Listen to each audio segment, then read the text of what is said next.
You're Up and Adam. Tractor systems are offline. We are Beyond FM. Beyond FM. The future of broadcasting is here. Up and Adam with Adam Montiel. It's community content from Concentrate. It's Up and Adam with Adam Montiel. Some say life is where it begins. Straight to the stars is where it ends.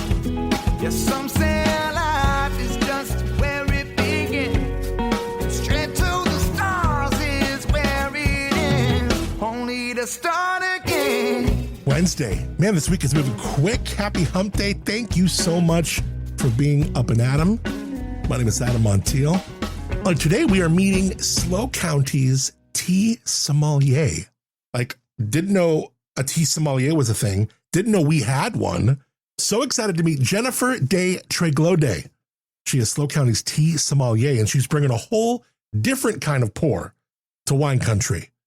She first reached out with this beautiful idea that tea can be understood in the same ways that we understand and appreciate wine, through terroir, which means place and people, ritual, ecology, craftsmanship, sensory experience, and a relationship to the land and also the culture. So in this chat, the idea, and it comes alive fast, we talk about Chado. Chado, I hope I'm saying that right. It's the way of tea. Living teas versus, gosh, what's the alternative? And why tea bags might be breaking our hearts a little bit. How water temperature can make or ruin a cup of tea, and why a great tea can taste like place just like a great wine can, and really can do something sensory, like the whole body, where you could feel. I know you might be thinking, we're talking about a cup of tea, Adam. I know. And because this is this show, we're not doing this alone. My dear friend, favorite winemaker, my winemaker crush, Jordan Fiorentini. She's the author. Well, no, she's not an author. She should write a book. She's a winemaker, director of winemaking at Epoch Estate Wines. She's going to join me to taste through kind of a winemaker's lens. Jordan starts connecting the dots immediately, which is so cool. Tea and wine are both, agricultural, both place-driven, both built on extraction, temperature, tannin, phenolics, texture, culture. I mean, it's so incredible, the parallels. And then Jennifer takes us even deeper, from terroir to gong fu. Yeah, it sounds like kung fu. How close is it? We'll find out. And what she calls living teas. So this all came up because Jordan gave me a book all about teas, and then Jennifer reached out at adamontiel.com. So this was just perfect. Can't wait to have this conversation in just a couple minutes. All right, this is an important headline. The American Red Cross has declared a national blood supply crisis. It's quite an important headline there. It's only the second time they've ever done that. And this isn't just a headline somewhere else. Central Coast donors, SLO neighbors right here, they are being asked specifically to step up right now. The country has fallen below a one-day supply of O-positive blood, the type most commonly given to patients. I think that's the most universally received. Donations have dropped to a four-year summer low. Not good. Officials say extreme heat, poor air quality, even widespread foodborne illness have kept people away from donation centers. Was that explosive diarrhea lettuce? Is that the culprit of this? Now, the problem with blood is you can't stockpile it forever. It's perishable. And Vitalant, they do great work here. They say donated blood is basically heading to hospitals as quickly as it comes in. That's frightening. All blood types are needed. I know I'm A positive. You get to find out when you donate blood. It is so easy, and it takes you 15, 20 minutes, maybe tops.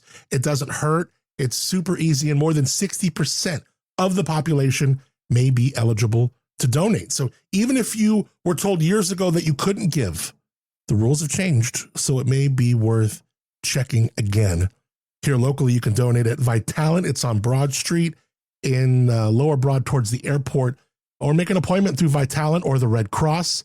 KSBY is doing their annual Be a Hero blood drive coming up late August. That's happening in both San Luis Obispo and Santa Maria. We love when KSBY does that. This is one of those stories where somebody should really do something, and that somebody may actually be you. because what it takes, maybe half hour of your day could be the reason somebody else gets another day. Think about it. If you've never done it, think about it even harder. All right. What else we got? We got a lot of sunshine this afternoon. SLO kind of turning this around again. We're going back to the heat. Temperatures going to keep climbing through the end of the week. Interior valleys possibly reaching as high as 110. That's you, Paso. Ooh. An extreme heat warning will be in effect 10 a.m. Friday through 8 p.m. Sunday. It's going to be a hot weekend. Drink more water than you think you need. Move the dog walk to early morning or just skip it. Limit the yard work during the hottest part of the day, and never, ever leave a person, a pet, or your wine, for that matter, maybe even your tea, inside a car for even a minute. You may be thinking, fine, I'll just go to the beach. Beach hazard statement also in effect through Saturday. Strong rip currents, larger waves connected to Hurricane Genevieve. So inland, the air might try and cook you. At the beach, the ocean might try and rearrange your plans and take you to China. I don't know. Did you see that video that went viral? Santa Cruz, just up, a little north. Santa Cruz, a 16-year-old lifeguard saves a 10-year-old boy who is getting just annihilated by these rip currents. And this 16-year-old goes in there, and the whole video is just harrowing. Just a freaking hero. This guy grabbing the rescuee under the arms the right way, using that little orange floaty thing, whatever, diving into the waves, going sideways, and then some regular people, some patrons will they try and help because this kid's having a hard 16 rescuing a 10-year-old. Yeah, he's bigger, but not by much, right? And other people try and go out there, and then they get creamed by the waves. Some of them get brought under. And some of these waves, it's all whitewash, but it's the kind of whitewash that just clobbers you. And those waves are even worse than the deeper ones because there's so much oxygen in there. They're all bubbled up, and it's like you're in a washing machine. So much force behind that water. So if you haven't seen it, you got to go just click anywhere. Everyone's playing it. Viral AF. This 16-year-old, an absolute hero, and he should get whatever we give out, a medal of freedom, honor. I don't know, whatever. Unbelievable hero, this young man. Super cool story. All right, what do you say? We get into our chat with Jennifer de Tréglodé, also Jordan Fiorentini. Both those names are just incredible Scrabble scores if you were to use them.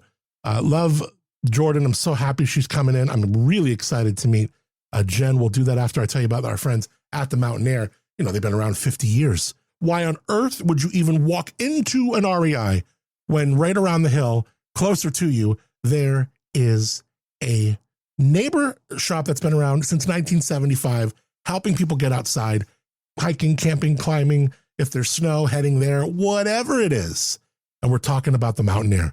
Josh and Lindsay Herring, just amazing people, great couple, great neighbors. They're local. You don't feel any kind of, first of all, you're seen when you walk in. Hey there, how you doing? If they know you, they're calling you by your name. You just feel that when you walk in. It's not overwhelming. It's certainly not transactional. It's just dialed in. Love them. A couple doors down, they got the Switchback. Buy and sell your used gear. Check out the switchback.com. Also, the mountaineair.com. The Mountain Air, San Luis Obispo. It's Up and Adam with Adam Montiel. All right, excited to meet and introduce you to Jennifer de Tréglodé. She is the founder of Inari Tea and Art Experiences. She's a tea educator, a Chado practitioner, and our very own SLO tea sommelier, who's helping us look at tea in a completely different way. Not just as something in a bag with a string on it, but as a living, place-driven, cultural, ecological, and sensory experience. She reached out with this idea that in a region so deeply connected to wine, maybe tea can give us another way to talk about things like terroir, ritual, craftsmanship, land, and even community. Joining us for this conversation, my dear friend Jordan Fiorentini. She's my favorite winemaker in all the lands. Winemaker, Director of Winemaking at Epoch Estate Wines. You got to check them out. They're incredible. I'm going to be going to the Danube, to Austria, Hungary, and Germany with them next year, along with LXV. We'll put those links in the show notes. Got to plug it because it's happening. Jordan's going to be here to help us also taste the tea, kind of through a winemaker's lens. I'm excited about that. So Jennifer, Jordan, welcome to Up+Adam. Let's do this. What do we say? We don't say cheers. What do we say, Jen? There's not really a word. Well, happy tea. Give me the tea. I will give you the tea. I love this. It's going to be a lot of fun. So this started because Jordan got me this wonderful book on tea, and it got me thinking more about it. It's funny, Jordan, because, we take someone like your wine palette I feel like my wine palette is so kind of mediocre, but my tea palette, I can tell you when a restaurant has an hour-old stale tea, but black tea, you know what I mean? For some reason, tea on my tongue, connects. I love wine. Yeah. But I don't feel like I get it as much. Mm-hmm. But tea makes me go, gosh, maybe I could. I just don't know nearly enough about it. What was it about tea to you that really kind of ignited your brain? I love the idea that tea and wine, they're even though they're really different, they have similar processes in terms of, they're both grown in the earth, and then we go through an extraction that's temperature dependent. Mm-hmm. And there's lots of tannin and phenolics and texture, and I love tea, and I am really fascinated by all the different types of, what do they say, cultivars, regions that it's grown. It's a whole culture. Yeah. A 1,000-year-old culture. And the fact that you hit me up on the website, I thought was so awesome, because we had just been talking about this. That was synchronicity. It really was. And now we get a chance to talk to a tea sommelier. Now, what is the practice of tea? Again, it's called Chado? Chado. Which means the way of tea. The way of tea. And this is a 1,000-year ritual using tea for its energy to kind of cultivate mindfulness and presence and connect to nature, really. Now, we talk about wine as a place in a glass, right? Yeah. Paso, Burgundy, Champagne. When you taste a beautiful tea, are you tasting a place in the same way that we are tasting a vineyard? Absolutely. Tell me about terroir in tea. So terroir is the same in tea as it is in wine. And when you were talking, Jordan, about, it being an agricultural product, they're both agricultural products that are expressions of place. So when we talk about terroir, we're talking about the ecosystem. We're talking about the biodiversity around it. We're talking about the soil, the altitude, the climate, and all of that is going to deeply influence the way that the tea expresses itself in the cup. How did you become a tea som? How does that even start? Where did your fire for tea come from? My fire started as a child. Honestly, I was always drawn to a cup of tea as a way to just slow down and connect, or if I wasn't feeling good, to find comfort. And How would you drink it when you were a kid? Like milk and sugar? No, I remember my first memory would probably be my mom making me Lipton when I had a cold or something. Yeah. I think very standard for an American household. Okay, so no UK background or friends or Asian influences. Okay. No, not until much, much later. Yeah. So then a handful of years ago, I read about tea ceremony, and I was so intrigued because it made me realize that the way I had been intuitively drawn to tea had a history, 1,000-year history, where people were using its same energy just to cultivate presence and slow down and find nourishment. And I just needed to know everything I could about it. So I went down a deep rabbit hole that I have never emerged from. Are you a tea obsessed? A little bit. Yeah. Just a little. Does your husband think you're tea crazy? Yeah, and he's like, how much more tea do we need to have in this house? How much more tea can we actually fit in this house? Tell me where do you have it's a part of one whole third of your pantry, or where is it? No, it's in every single room of my house. Really? Are we getting teas on Amazon? Or are we giving from No. So you've started to become, and I said this off the air, and I meant it with no pejorative thread at all. A tea snob. You are a little bit of a tea snob at this point. Yes. You've had so much. Yeah. So, in my tea sommelier training, we were exposed to tea. I wouldn't say it was top-notch tea, but kind of existing in this Chado world, you're exposed to tea that is said to still have its medicinal qualities in it, which creates a very, very different experience. It's like $2 chuck versus a really high quality, Burgundy or something. So those were the teas I was being exposed to. We call this standard of tea living tea. There's no certification for it, but there are some criteria that go to determining whether it is living tea. And you can kind of just get an idea for what it means. The word living is in it. So the life force is still in there. It's not dead. It's not grown in monoculture, mass produced, maximum yield, maximum profits. It's not what you're finding in tea bags. Yeah. So I had exposure to these teas, and they blew my mind compared to what I had been exposed to up until this period. I mean, it was apples to oranges. I compare it to people for like I grew up hating tomatoes because all I had were the tomatoes you get in the grocery store, very slimy and not very rich in flavor and maybe not even barely red. And then when I was in my 20s, I had a garden fresh tomato, and I was like, this isn't a tomato. This isn't the tomato I've been having all these years, and I do like tomatoes. So that's kind of the difference here is that living teas. Where do we buy living teas here? Not in this. Well, from me in San Luis Obispo so you County. sell, okay. I do sell. I have a company called Sacred Mountain Teas, and it is only here within San Luis Obispo community. I do not ship. Yeah. But otherwise, you just have to know where to find them. There's other online companies. There is one actually called Living Tea outside of, somewhere in Colorado. And you just kind of have to know what the criteria are, know what the questions are to ask. You start to, once you taste them, you start to really notice the difference. Have you ever had a living tea?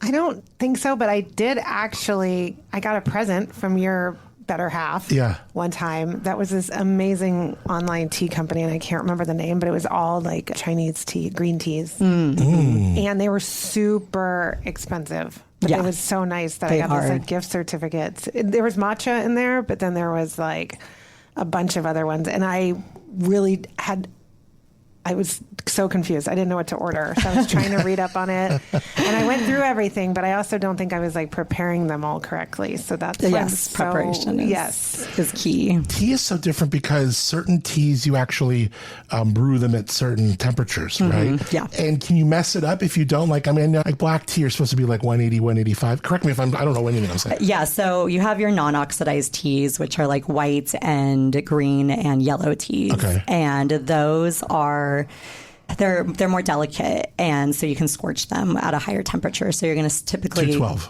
212 is boiling.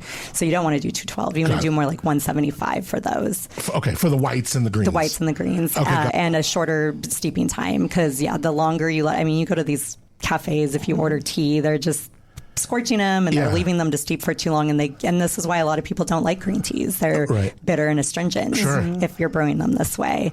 And then you get and also light oxidized oolongs will present more like green, so they'll be in that category. Then you start to get your more robust teas, your black teas, your dark oxidized oolongs, and your fermented teas. Those can typically be somewhere like between 200 and 212 and steep for longer. And if you do 212, you're not going to like scorch it or mess with it. Not with those like black teas. tea or when I make an iced tea at the house, I can let my thing go to boil and just do it. But what's the magic amount of time for black tea? I like a good solid black tea, but I don't want it to like make me nuts, or make me jittery. Like 4 minutes, 5 minutes? Well, they say 4 or 5 minutes. I mean, very good companies will give you brewing instructions on the back. But I always say these are guidelines, and it's always good to sit with them and be present with them and notice what your preference is. Some people might like it really, really strong, and so they want to brew it for 5 minutes. Some people, you'll see today, I do a different kind of brewing called Gong Fu. And Gong Fu means the same as Kung Fu. It means with great skill. Wow. So it was developed and said to pull the best flavors and aromas out of the tea by using very small steeping vessels, as you see, short steeping times and large leaf to water ratio. I steep them literally just a matter of seconds. Wow. And you're getting amazing flavors out of them. Okay. So it's all about kind of just playing with your preferences. Never squeeze a tea bag, correct? No. No, that's not correct, or don't do it? No, do not do that. Too tannic, I think we're into the never use a tea bag. Never use the we tea got bag. past that, is this still okay? Yeah. Tea bags, first of all, a lot of them have microplastics in the tea bag themselves, so you're steeping that into your water, into your tea, so you don't want to do that. A lot of tea bags use the very dregs of the tea processing, so we call it tea dust. It's literally like the last little bits, and it lacks a lot of flavor, energy, life force. Would you classify someone's going into the grocery store, they buy Lipton black tea bags? That's kind of what we're talking about. Yeah. Yeah. I mean, most of the tea bags, I mean, I can tell you companies that do a good job with like avoiding microplastics in their tea bags. But honestly, buying loose leaf, it's better for the planet. Yeah. It's just going to be higher quality. Of course, you do have to invest in, I don't know, some kind of little steeping ball, or there's some good strainer. A strainer, yeah. I mean, the quantity of tea to water, too. I know you're going to get into that, because that's kind of where I messed up, too. Yeah. It's like, wait, I don't have enough. Wait, I have too much. How do you, Yeah, go. I would say the standard would be kind of like 2 teaspoons per 8 ounces per cup. Again, you can play with that for your own preference. Yeah, and some, we have different teas that have different sizes. Yeah, what did you bring with you today? So I brought 2 green teas. I brought a Chinese green and a Japanese green because these present very differently. Are we doing any of these living teas that you talked of? They're all living teas. Oh my gosh. Yeah. I don't fool around. I don't F with those dead teas. Okay, wait, I do have a question about the living tea. Life's too short to drink dead tea. So you said there's no certification process for living tea. But what does it actually, like, it's what are the criteria? Yeah. Yeah, and so there is obviously organic certification for tea, but many of these farms can't afford organic certification because they're small family farms, small batch. It's very expensive, but they go over and beyond normal, what even organic certification requires. And you get organic farms that are still very industrialized in their processing. It's just like the wine world in that case. Same thing. Yeah. So you just have to know the questions to ask. So the criteria for living tea is, 1, it should be preferably seed propagated. They're going to live longer. And second, no irrigation. It will force the roots. It's like dry farming. There we go. And the deeper the roots, the better soil it's reaching, the better flavor you're going to get. Probably the same in the wine world, yeah. Totally. Yeah. And more terroir, more site specificity. Yeah. You also want, obviously, no chemicals being used. You want the plants to be able to grow upward and outward as much as they want, so you're not pruning them for maximum yield and you're not pruning them to maximize space. That also allows, because as above, so below, if they can grow upward, those roots can grow deeper in. How many have I got? You want a good relationship of reciprocity and respect between the land maker or the tea maker and his land and his plants. You want biodiversity, allowing that biodiversity to exist. I don't know if I got them all. So does it have anything to do with the processing? No, not really. Oh, because that's what I thought. I thought it was like, this is dried dead tea and this is live tea. Like the word. I mean, technically, you'll want to, if you're going to go through all of that to make, go through all those criteria to make living tea, you're not going to want to just like dust it up. Before you explain kind of what you brought here, I'm so curious, do you find there are a lot of other folks who are willing to learn about this, want to understand it more? Are you finding a lot of people in your circle about this, or what? Yes and no. I mean, people are fascinated, but in the U.S., we have a very severed relationship with tea. They say this starts all the way back from the Boston Tea Party. It left a bad taste in our mouth from the English, and so we kind of very much lean towards coffee. So it takes a lot of education to even get people to understand even what I'm working with, because people think in the U.S. tea, they think herbal teas, tisanes, and herbal infusions. They don't really know the difference.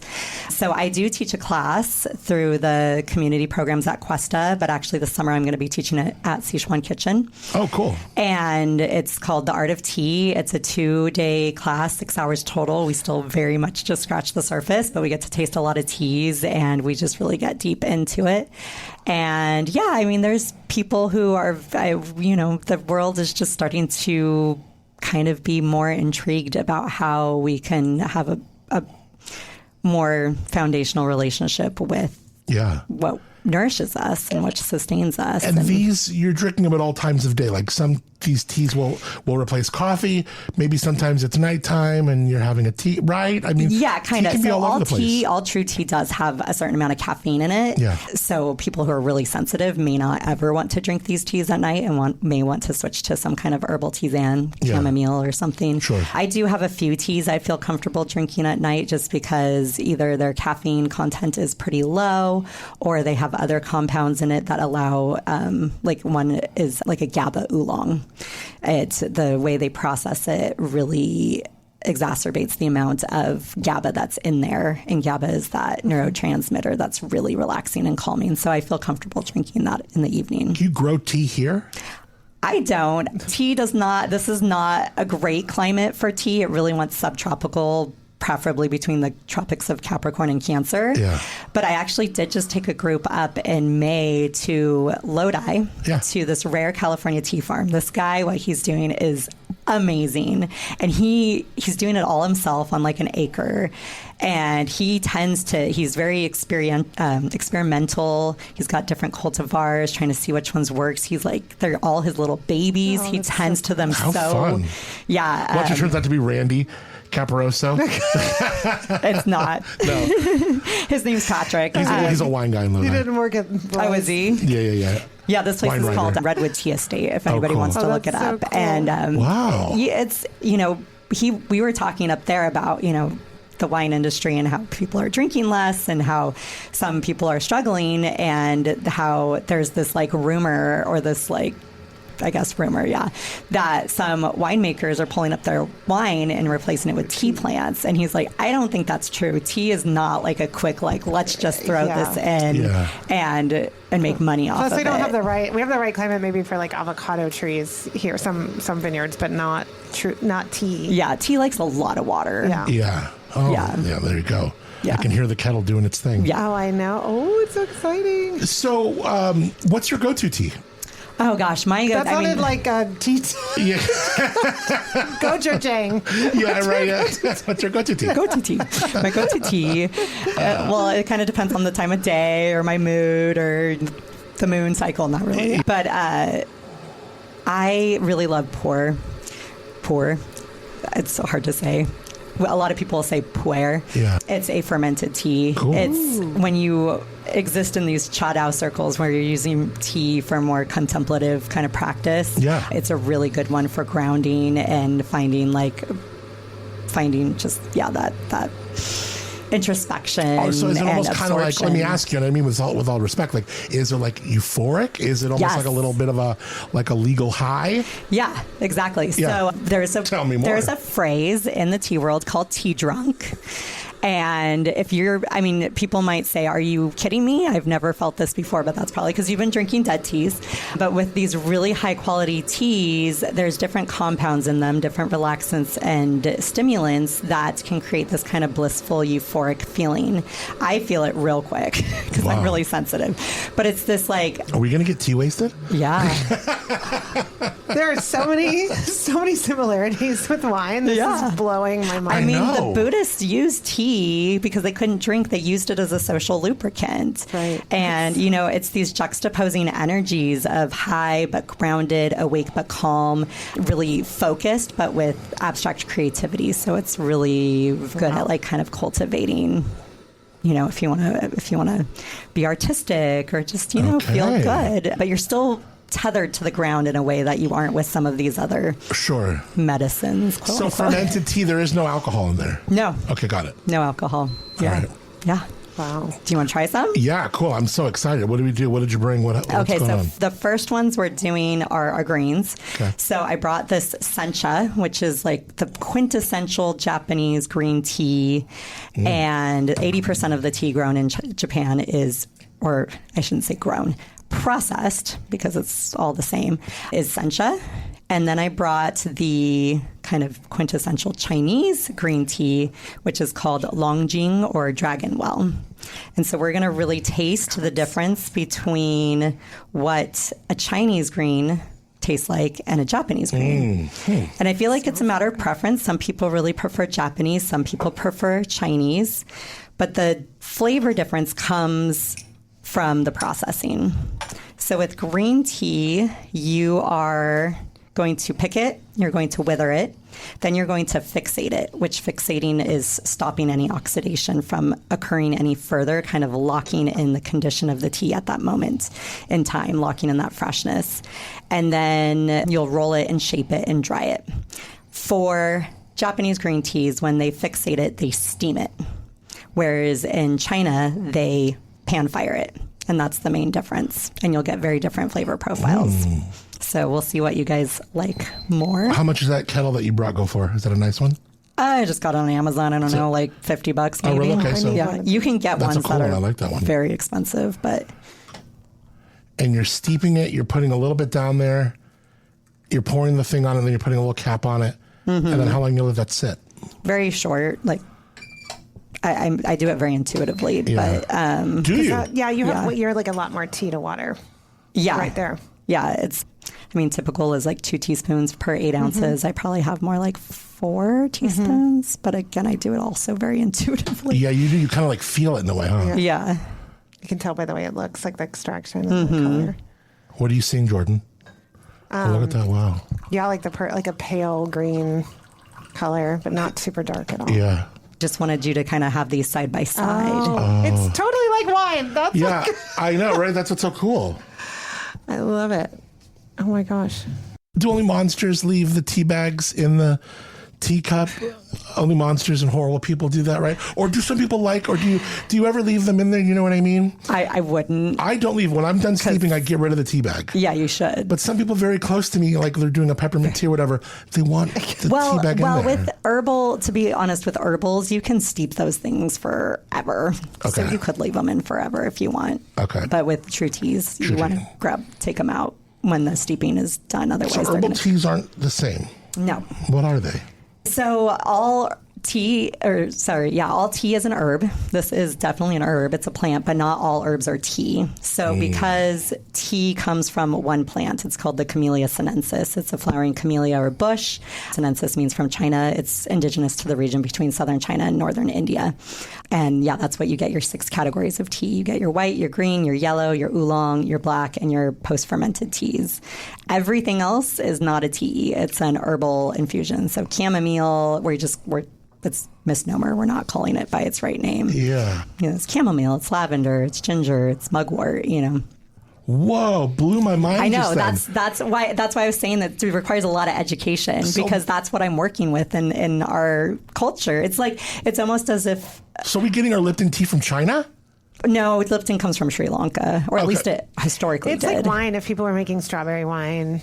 Yeah, right? You're like, that's not... Or it's like, say all of America's understanding of wine either came from 2 buck chuck, which would be like the equivalent of Lipton, or fruit juices. Right. Oh, yeah, I understand apple juice. I understand grape juice, so I understand wine. Yeah. No. Yes, okay. That really makes more sense. Yeah. I want to do a tea podcast just so I could come up with a clever name for one. Yeah. You know what I mean? Like, I'm sure we could come up with a really funny name. So, Jen, tell me the website. How do people learn more? Oh, yeah, I'd love some more. How do people learn more about you? And also, you're going to be doing a trip, I understand, very soon. Yeah. So I have my tea retail business, sacredmountainteas.com, that they can go on and learn all about the teas. And actually, my descriptions of each tea are very in-depth. You'll learn more than you probably need to know about each of those teas, their energetic qualities and all of that. And then I have an educational experiential website. Well, it showcases my offerings that are educational experiential called inariteart.com. So that's INARI. And then, I'm going to be taking a group of people to Yunnan in November. You're all invited. Wow. It's an amazing trip where we get to go into Yunnan, which is the birthplace of tea, where you have the oldest tea forest in the world. And we get to enter into the communities of these indigenous people, the Aka, the Dai, the Bulong people. And we get to learn all about their artistic, spiritual, ecological, cultural traditions that have really shaped the ecosystems there for generations and generations. Jordan and I are there. It's a really inspiring trip. That'll be this November, right? I know, yeah. We're going to Austria and Germany and Budapest. Oh, next lovely. year. Next November. Next November, yeah. 2027. Yeah, let me ask you this. Yeah, so when we go to travel, what should we be asking? What should we be looking for in other countries that we've never visited before as far as their tea game? Well, I mean, it depends on if it's Europe or Asia, I would say. I mean, Europe has had a better relationship with this plant than we have.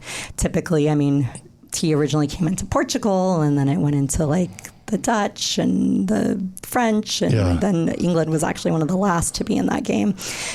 I don't know. That's an interesting question because honestly, I went to England this last summer and I was all excited, like, oh, I'm going to get really good tea. And you're underwhelmed. I was so underwhelmed. I mean, they mostly drink builder grade tea now, you know, your Yorkshire or what was the other one? PG Tips. Yeah. And even I went into some more specialty stores and I tried stuff and I was like, it's like a green versus a puer. They all tasted the same in this one shop. So the humanity. Yeah, I don't know. I honestly, I mean, it's just fun though to go and experience because pretty much every culture that has come into contact with this plant has developed their own kind of traditions with it, usually involving some kind of connection. Yeah. So, you know, you have your afternoon tea in England, you have your salon du thé in France. Those are, Morocco, you have the Moroccan tea ceremony. Yeah. I would just figure out if there is a local tea tradition. I'm going to learn about it. Try to get into it. But then if you're in Asia, obviously, then it's on. Go visit a tea field if you can.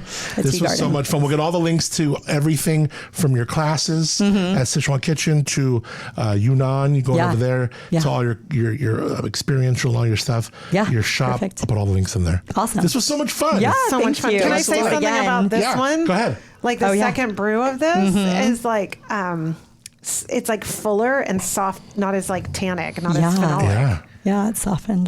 Sometimes that second brew is where it's at. And what are you feeling in your bodies right now? It feels very chill. Yeah, I feel really chill. I felt more energized by when you did it the first time. But now I just feel chill. Okay, so you're doing a second go of that first tea. And what are we going to notice with this one? Will it be more? Should have more flavor and be more robust. Okay. Yeah. And I mean, you know, we're coming off of drinking black. How does somebody, that's right, the order, I'm sure matters like wine too. Yeah. How does someone get into tea? What would be some of their first stops? Is it maybe like, do you have a little beginner? Well, if they're a local, come to my tea class at Sichuan Kitchen in August. I love it. Yeah, for sure. But it's 2 days? 2 days. So it'll be 2 Sundays. I think it's August 16th and 23rd. Okay. Otherwise, gosh, I mean, I'm sure there's... How much is the classes? I think we're doing 120. Yeah. And So you just did super fast. Yeah. A super fast one. Okay. Here it is. Thank you. I even wrote like a little book that goes along with the class. So, okay. So where did you get your tea somm training? Is that what they call it? Tea somm. It's through the Tea and Herbal Association of Canada. So that's actually why I also had some experience with Camellia sinensis in Montreal because they pair up a lot.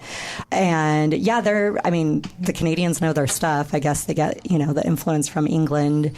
It is one of the industry's more renowned courses because it isn't as protected as like wine sommelier. It's not like a universal set of standards. It's kind of more up to interpretation. Yeah.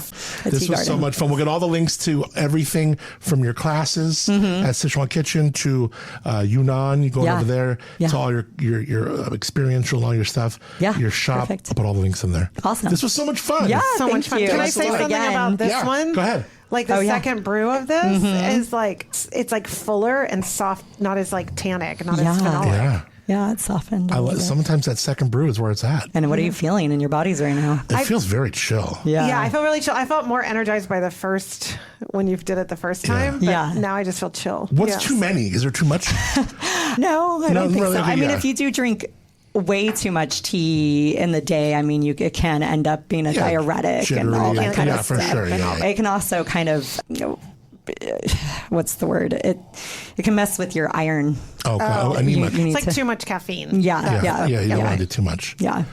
Everything in moderation. Yeah, exactly. I love this. This feels really good. Thanks a lot, Jennifer, for coming in. It was awesome to have you. Thank you so much. So much fun. Thanks, Jordan, for being a part of it. Oh, thank you for having me. Oh my gosh. Now I'm going to go find my book and listen to these podcasts. We're going to start one. Yeah. We're starting a tea podcast with Jen. Sounds good. Some say life's where it begins. Straight to the stars is where it ends. Only to start again. Jennifer de Tréglodé, thank you so much for opening this whole wide world of tea to us. Also, Jordan Fiorentini for jumping in with that winemaker's palate and that just eye on things. I love it. I love also spending time with Jordan. Great meeting Jennifer. The three of us, that seemed really fun. And we're going to we had about another 30 minutes of that where we dive even deeper into the teas, the process, the notes, and it's going to make a really perfect episode of The Pour. So stay tuned because coming up really soon, an extended version of that conversation meant only and exclusively for our other show, The Pour. Can't wait to share it with you. All right. Benny's Pizza, they got their happy hour today, 4:30 to 6:30. Again, 3.5 domestic cans. Great deal. $2 off premium beer and wine, plus food specials that hit the spot. Check out the patio. Check out their lunch specials. A slice, a salad, and a Coke get you back at work in 35, 40 minutes, and you'll probably have some food to go, taken with you. Call them up, 439-3838. Order up. We love our friends at Benny's Pizza. That Detroit-style majesticness, pan-fried, crispy crust. Check them out. Benny's Pizza. Also, our friends at the Paso Robles Distillery Trail getting ready for Distillery Trail Weekend happening all over SLO County. Go to PasoRoblesDistilleryTrail.com. Find out about August 7th through 9th. Your favorite distillery is doing something super fun. I guarantee you that. Plus, they got that copper card. That's a blast too. So get involved. PasoRoblesDistilleryTrail.com. All right. Well, I want to thank our friends Moonshiner Collective for being here, being original music on the show called Start Again. They're Under the Moon concert series, August 14th, moonshinercollective.com. Of course, this show, we are recorded at my SLOCal studios in the heart of San Luis Obispo County, California, baby. SLOCal, where the wine is world class, the people are real, and life is too beautiful to rush. For turns well taken, visit SLOCal.com. All right, till tomorrow. I'm Adam Montiel. Appreciate you so much. Thank you for being Up and Adam. Some say life is where it begins. Straight to the stars is where it ends. Only the stars.